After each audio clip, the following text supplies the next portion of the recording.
Hai guys, Assalamualaikum dan salam sejahtera. Kembali lagi di Tengku Channel. Kepada kalian yang menonton video ini, saya doakan semoga sentiasa berada di dalam keadaan yang sehat dan sentiasa dirahmati serta diridhoi oleh Allah SWT. Untuk hari ini guys, satu video bakal saya react. Ini adalah video yang sangat menarik ya guys, yang mana dikatakan di sini wajah orang Indonesia menjadi wajah idaman orang Turki. Nah, di sini video ini dari channel Kiki Koto ya. Kiki Koto. Jadi kita saksikan video ini sama-sama dan saya mengajak teman-teman juga untuk sama-sama menyaksikan video ini kerana di dalam video ini ada dinyatakan kenapa wajah orang Indonesia menjadi wajah idaman orang Turki. Jadi ayo kita saksikan klip video ini. Untuk makluman kalian juga ya guys, saya melihat ada beberapa info baru-baru ini yang mana ternyata Indonesia merupakan negara yang betul-betul sifat nasionalismenya itu sangat kuat ya guys, dan satu perkara yang harus dibanggakan oleh seluruh rakyat Indonesia apabila melihat orang luar melihat Indonesia ini adalah satu negara yang mana walaupun terdapat beratus etnik dan juga keanekaragaman yang terdapat di Indonesia, serta jumlah penduduk keempat terbesar di dunia, namun kehidupan warga Indonesia sangat-sangat baik ya. Tidak ada berlaku pertelingkahan seperti mana negara-negara barat itu baru satu suku tetapi sudah berlaku kekacauan di situ. Bagaimana Indonesia melakukan hal ini? Jadi itu satu kelebihan lah yang saya lihat pada negara Indonesia, kerana Indonesia boleh hidup dalam keadaan yang aman, damai, walaupun jumlah penduduk begitu ramai ya. Jadi mari kita tengok di sini, tajuk videonya super bangga wajah orang Indonesia menjadi wajah idaman orang Turki. Jadi kepada kalian yang menonton video ini, support juga ini channel Kiki Koto dengan memberi like, komen, dan bagi yang belum subscribe lagi, boleh subscribe ini channel Kiki Koto. Jadi ayo langsung kita saksikan klip video ini bersama-sama. Jom. Wow, masjid.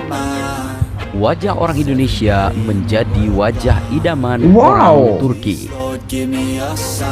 Wajah orang Indonesia menjadi wajah idaman orang Turki. Indonesia adalah sebuah negara Mongoloid yang berada di kawasan Asia Tenggara, sementara Turki adalah negara Kaukasus yang berada di perlintasan Asia Barat begitu dan jauh Eropa. tuh. Etnis berbeda, ciri khas juga berbeda, dan yang pasti lokasi juga berjauhan. Tapi siapa yang menyangka bahwa orang Turki ternyata sangat mengidolakan dan menyukai wajah-wajah orang Indonesia karena merasa wajah orang Indonesia itu unik dan tidak pernah atau jarang sekali temui memanglah di Turki kan. Bahkan orang Turki merasa wajah orang Indonesia sangat mirip dengan orang Kazakhstan dengan mata sipit namun belok, manis, dan ada percampuran ras Asia Oriental dan Eropa. Seperti kita tahu, juga banyak sekali orang Turki yang akhirnya menambatkan hatinya menikah kepada orang Indonesia, apakah itu pria ataupun wanita, untuk dijadikan pasangan hidup. Menurut seorang bernama Sahruldin, alasan kenapa akhirnya orang Turki banyak yang menikahi orang Indonesia ada beberapa penyebab. Yang pertama, masalah kecantikan ataupun kegantengan orang Indonesia. Sebagaimana pria-pria Indonesia ketika melihat wanita-wanita barat, banyak pria Turki yang berpendapat bahwa wanita-wanita Indonesia itu cantik dengan kulitnya yang sawo matang dan yang ukuran tubuhnya mungil-mungil dibandingkan kebanyakan wanita Turki yang bertubuh lumayan besar. Yang kedua, masalah agama. Sekarang agama. Orang Indonesia dikenal sangat religius oleh orang-orang Turki. Bukan berarti semua wanita Turki itu tidak religius, hanya saja cukup susah untuk menemukan yang benar-benar religius seperti orang Indonesia.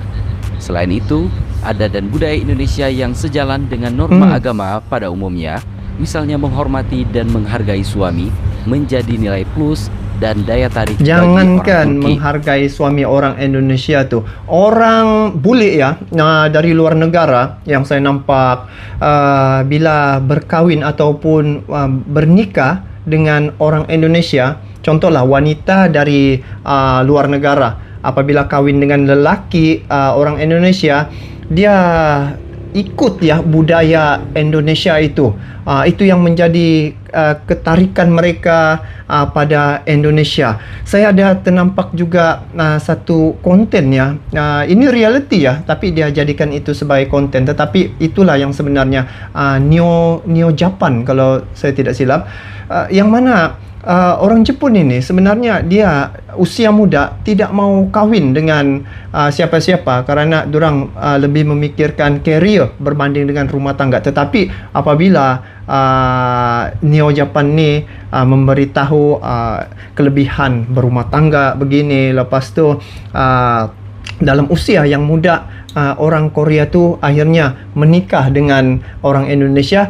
Bila dia melihat bagaimana suasana dan juga budaya di Indonesia tu, di situ baru dia tahu rupa-rupanya apabila mendirikan rumah tangga itu nikmatnya sungguh luar biasa. Dan yang dia tertarik sangat apabila berkunjung ke Indonesia, dia nampak sendiri suasana di Indonesia itu serta keanekaragaman budaya itu yang menjadi dia terpahat. Karena ya siapa tidak kenal Indonesia adalah sebuah negara yang rakyatnya begitu ramah sekali guys. Jadi mari kita lanjut guys. Orang-orang Indonesia dikenal penurut dan lembut pada suaminya. Wanita Indonesia pun lebih bersahabat ketika diajak untuk meninggalkan kampung halaman dan berhijrah ke Turki. Buktinya, cukup banyak gelin, istilah dalam bahasa Turki untuk pengantin wanita orang Indonesia yang tinggal di Turki bersama suaminya yang orang Turki. Begitupun dengan pria Indonesia yang menikahi dengan wanita Turki. Kebanyakan pasangan Indo-Turki ini berkenalan di dunia maya, lalu berlanjut sekarang ke ini dunia maya sejak selanjutnya. berkenalan. Tidak sedikit juga pria ataupun wanita Turki yang rela datang ke Indonesia untuk meminang sang kekasih hati dari Indonesia. Sampai tahap itu. Bagaimana dengan bahasa yang mereka gunakan? Umumnya orang Turki tidak pandai berbahasa Inggris. Jadi mereka biasanya menggunakan bahasa Inggris seadanya untuk berkomunikasi dengan calon pasangannya dari Indonesia. Ada juga yang berusaha untuk mempelajari bahasa pasangan masing-masing. Lain lagi pria bernama Banyu mengatakan bahwa saya cukup sering berkomunikasi dengan orang-orang Turki melalui dunia maya. Saya pernah beberapa kali menanyakan topik ini kepada mereka. Kebanyakan dari mereka memang berpendapat kalau wanita atau pria Asia, yaitu Asia Timur dan Asia Tenggara, itu cantik ataupun ganteng dan serta imut. Kemudian wanita Asia tidak begitu ingin mendominasi dalam hubungan, serta lembut dan relatif menurut dengan pasangannya. Faktor agama juga berpengaruh dalam preferensi mereka. Karena Turki mayoritas Muslim, tentunya wanita Indonesia menjadi pilihan yang pas. Begitu juga kalau dengan dari segi Indonesia. agama ya, Ustadz Malaysia ya sendiri mengakui ulama Indonesia itu lagi ke depan berbanding dengan ulama Malaysia. Itu kenyataan dari Ustadz Azhar Hidrus ya sendiri mengatakan begitu. Itu pengakuan beliau ya. Yang mana kalau dari segi agama Indonesia lah yang ke depan berbanding dengan Malaysia. Ini saya bukan merendah-rendahkan, tetapi ini memang inilah kenyataannya. Apatah lagi Indonesia dia punya satu pertubuhan tuh Nahdlatul Ulama tuh tersebar luas ya. Di Indonesia sejak sudah 150 juta anggota.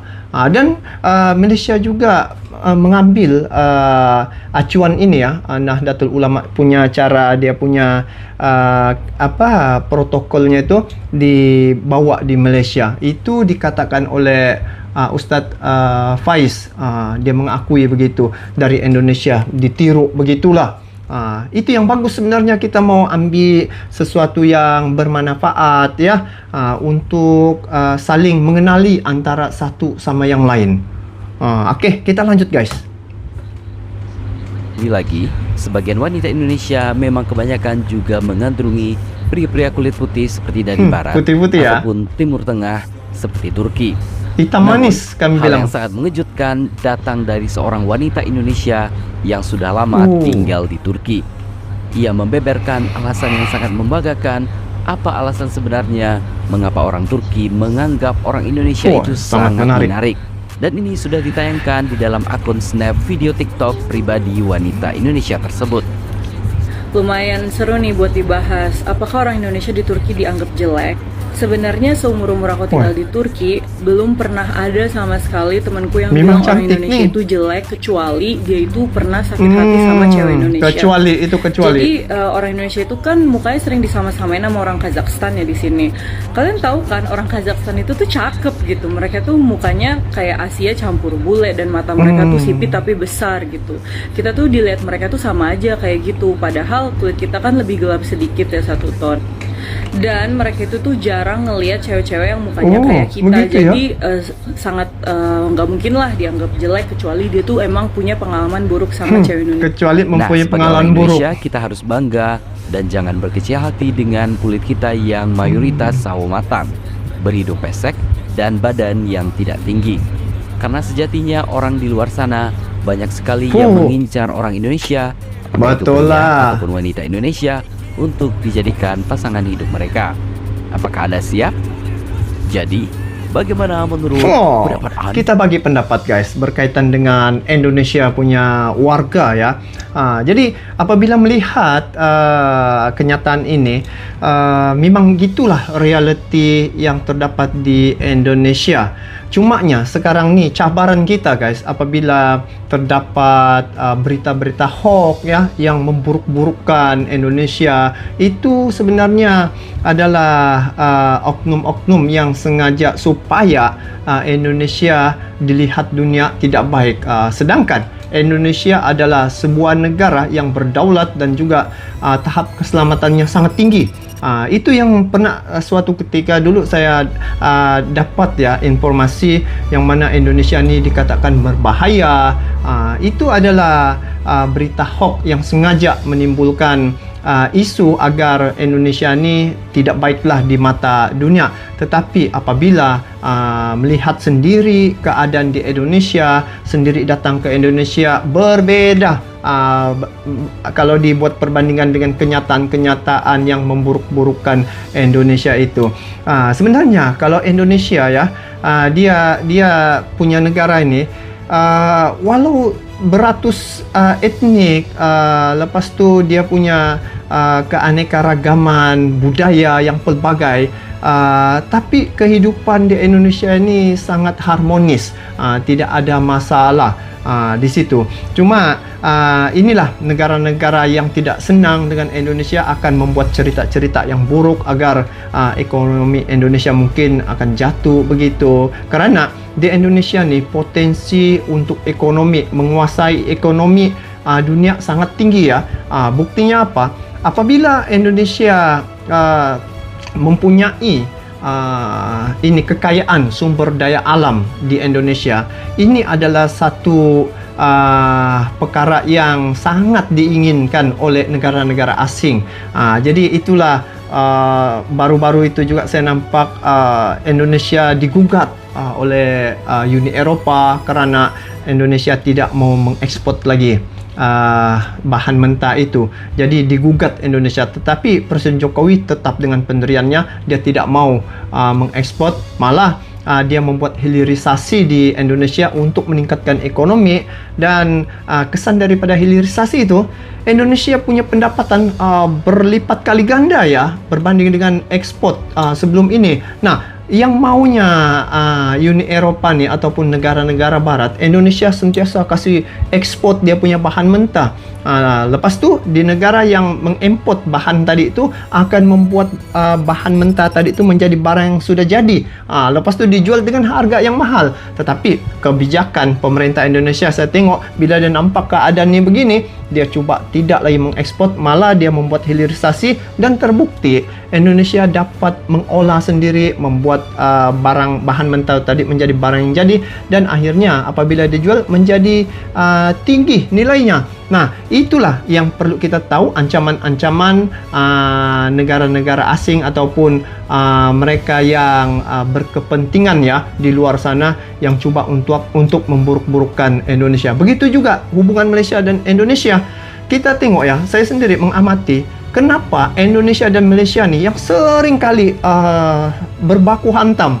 di media sosial begitu. Ada sejak perkara-perkara yang menjadi isu yang Indonesia Malaysia ni berbaku hantam. Rupa-rupanya saya dapat jawapan. Kenapa? Sebab inilah cara untuk mereka tangan-tangan gaib ni melemahkan Malaysia dan Indonesia. Bayangkan kalau Indonesia dan Malaysia bersatu, pastinya ekonomi di sekitar Nusantara ini akan dimonopoli oleh Indonesia, dan juga Malaysia dapat juga dia punya kesan itu. Kerana perairan jalur laluan itu apabila dikuasai oleh Malaysia Indonesia, ekonomi akan akan dapatlah peningkatan ekonomi akan berlaku di Indonesia dan juga Malaysia. Jadi kita yang berpikiran waras ini harus kita meneliti berita-berita hoax yang sengaja untuk meretakkan hubungan antara kedua negara kita ini. Ingat, apabila ada info-info yang sengaja merosakkan ataupun yang tidak benar, itu sebenarnya supaya negara kita akan dipandang tidak baik, dan pelabur-pelabur asing pun akan tidak berminat untuk melabur di tempat kita, sama ada Malaysia dan juga Indonesia. Inilah yang mereka inginkan, dan mereka ingin menguasai ekonomi itu. Nah, jadi kalau Indonesia Malaysia bersatu, pasti ekonomi itu akan lebih meningkat lagi. Nah, jadi kalau dikaitkan dengan orang Indonesia menjadi wajah idaman orang Turki, memang saya akuilah kalau orang-orang Indonesia ni memang orang bilang hitam-hitam manis, tapi yang paling mantapnya itu keramahan yang ada di Indonesia. Warga Indonesia itu keramahannya cukup luar biasa. Itulah yang menjadi satu momen yang tidak akan dapat dilupakan oleh setiap siapa-siapalah yang datang ke Indonesia. Dengan layanan, dengan keramahan orang Indonesia itu menyebabkan mereka tidak akan lupa pada negara Indonesia. Itulah hakikatnya, guys. Jadi itu saja untuk kali ini. Semoga Malaysia dan Indonesia sentiasa akrab hubungannya tanpa ada masalah, dan kita harus menepis menapis berita-berita hoax yang sengaja untuk merosakkan hubungan antara Malaysia dan Indonesia. Kita cari jalur yang boleh menjadikan negara kita sentiasa aman, baik, dan juga sentiasa harmoni antara kedua negara Malaysia dan Indonesia. Jadi sampai di sini saja, guys, untuk kali ini. Kita bertemu lagi di video akan datang. Assalamualaikum warahmatullahi wabarakatuh.